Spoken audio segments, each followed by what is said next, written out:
Jesus, lumalapit po ako sa iyo.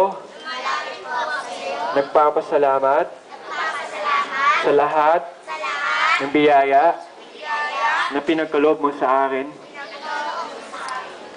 Binubuksan ko po ang aking puso. Inaanyayahan po kita. Pumasok ka. Maghari ka sa aking puso, sa aking buhay. Tinatanggap kita bilang aking Diyos at sariling tagapagligtas.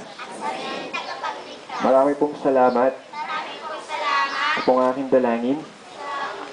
Sa pangalan ni Jesus. Amen. Ako na lang po magdadasal sa Lord. We humbly come before you at this moment, O God, and we thank you for your presence, O God, in this morning, O God. Maraming po salamat, Panginoon, sa lahat ng mga nandito sa PMPC, Lord, na ginamit mo po sila, Panginoon, to be the light of this world. And we pray, O God, continue to bless each every one of us right now, especially the kids who are here, O God. We pray, O God, that you continue to touch and heal each and every one of us, O God. We pray that your Holy Spirit will move in our midst, O God.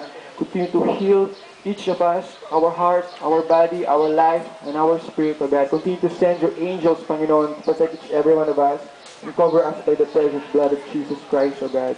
Sa lahat po, Panginoon, ng nandito, O God, and salamat din po sa Child House, sa Quezon Institute, Quezon City Institute. Continue to bless this institution, O God, and patuloy kayo magpadala, Panginoon, ng mga iba't iba po pong tao para tumulong po dito po sa institution na to. Maraming pong salamat. Continue to bless Ate Melba at sa lahat po ng members ng PMPC, O God. Continue to give them more blessings, O God, more success, O God, na patuloy po niyo silang pagpalain para po marami pa po silang mag-bless ng mga bata, Panginoon. Maraming pong salamat, O God.